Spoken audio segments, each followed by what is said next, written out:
اس اعتبار سے لیکن جو مسلمان ہے اس کے لیے تو پھر معیار ہو گیا ہے کتاب و سنت. اس کسوٹی پر ہر چیز کو پرکھیے. اگر اس کے خلاف کوئی بات ذہن میں آ رہی ہے تو اسے وسوسہ شیطانی سمجھیے، لاہور پڑھیے، اس کو جھٹک دیجیے، اسے زبان پر بھی نہ لائیے. اس لیے کہ جب تک وسوسے کو آپ زبان پر لا کر بیان نہیں کرتے کوئی گرفت نہیں ہے. اس لیے کہ شیطان کو یہ اختیار اللہ نے دے رکھا ہے. الذی یوسوس فی صدور الناس، وسوسہ اندازی وہ کرتا ہے، لیکن یہ کہ آپ اس کے وسوسے کو قبول کرتے ہیں یا نہیں کرتے یہ آپ کا اختیار ہے. تو اس اعتبار سے وہ عقل جو فطرت سے آزاد ہو گئی ہو وہ در حقیقت گمراہی کی طرف تو لے کر جائے گی.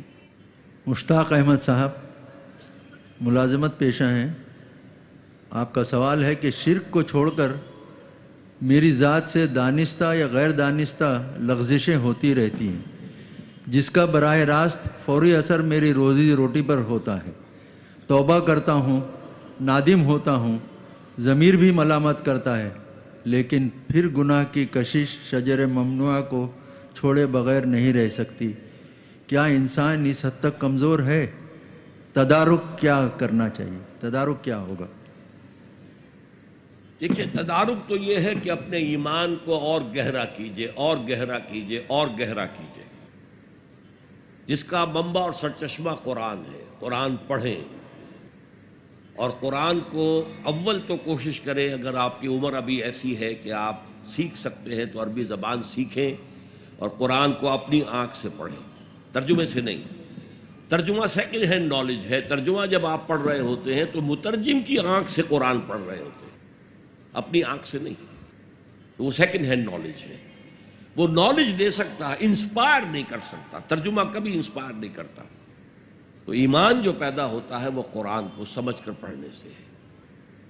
اس ایمان کی کمزوری کی وجہ سے ایسا ہو جاتا. اچھا یہ بھی ہے کہ بعض طبائع جیسے کوئی جسمانی طور پر بہت قوی ہے، بعض جو کمزور ہیں پیدا ہی لاغر ہوتے ہیں اور پھر ساری عمر لاغر رہتے ہیں. ایسے ہی اندر سے انسان کے اندر جو قوت ارادی ہے وہ بھی بعض کی مضبوط ہوتی ہے، جو فیصلہ کر لیا ڈٹ گئے. بعض کی قوت ارادی اتنی مضبوط نہیں ہوتی. مثلا بعض لوگ سگریٹ چھوڑنا چاہتے ہیں، نہیں چھوڑ سکتے. 8 مہینے 10 مہینے پھر اس کے بعد جو ہے وہ دوبارہ عود کر گئی. تو یہ وہ ان کی جو ول پاور ہے، اسٹرینتھ آف ڈٹرمینیشن وہ کم ہے. تو اللہ نے ان کے لیے بھی فرمایا ہے توابون خطاؤون کل بنی آدم خطاؤون، اور خیر الخطائین التوابون. تمام انسان انتہائی خطا کار ہیں. ان خطا کاروں میں وہ ہیں جو توبہ بہت کرتے ہیں. اور ایسی حدیثیں موجود ہیں کہ جس وقت آپ نے توبہ کی ایک دفعہ اس عمل کو چھوڑنا لازم ہے. اس وقت یہ ارادہ ہونا چاہیے کہ اب دوبارہ نہیں کروں گا. اس وقت دل کے اندر جو ہے پشیمانی ہونی چاہیے. اور اگر وہ حقوق و لباد کا گناہ ہے تو یا تو جس کا پیسہ مارا ہے اس سے معافی حاصل کریں یا کمپنسیٹ کریں. اس لیے کہ حقوق و لباد کے جو معاملات ہیں وہ اللہ معاف نہیں کرے گا. اپنے حقوق کو معاف کرنے میں وہ بہت سخی ہے.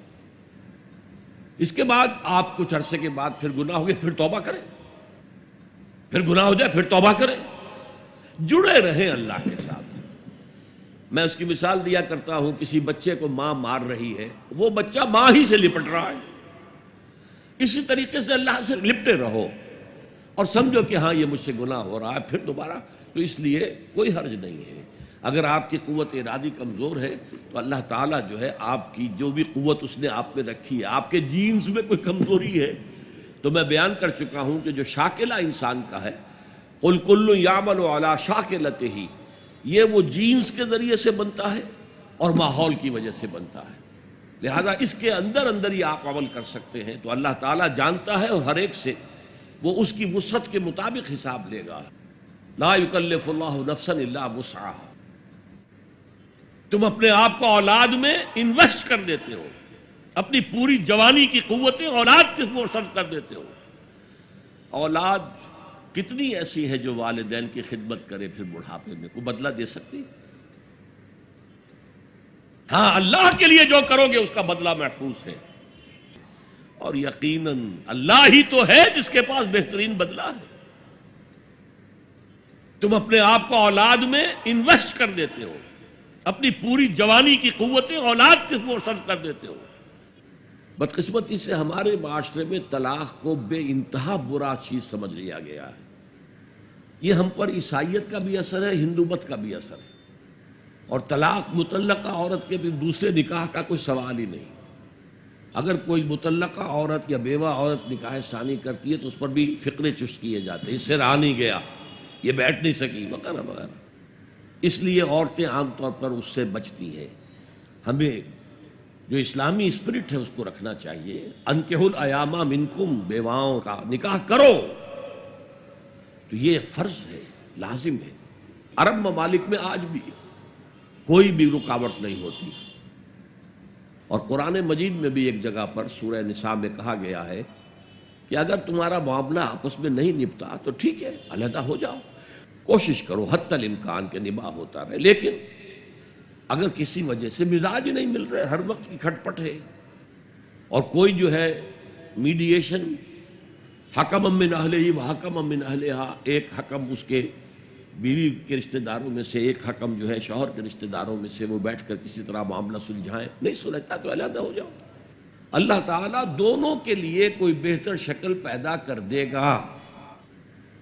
گویا کہ ایک طرح کی پرسویشن ہے کہ بدے نہ رہو زبردستی، چاہے نہ تمہارے مابین محبت ہے، نہ موافقت ہے مزاج کی، ہر وقت کی کل کل ہے، ہر وقت کا جھگڑا ہے، ہر وقت کی جو ہے وہ میں تو ہو رہی ہے، تو اولاد پر بھی منفی اثر پڑ رہا ہے، ان کا کردار جو ہے وہ منفی قسم کا بنے گا، تو اس سے بہتر ہے طلاق۔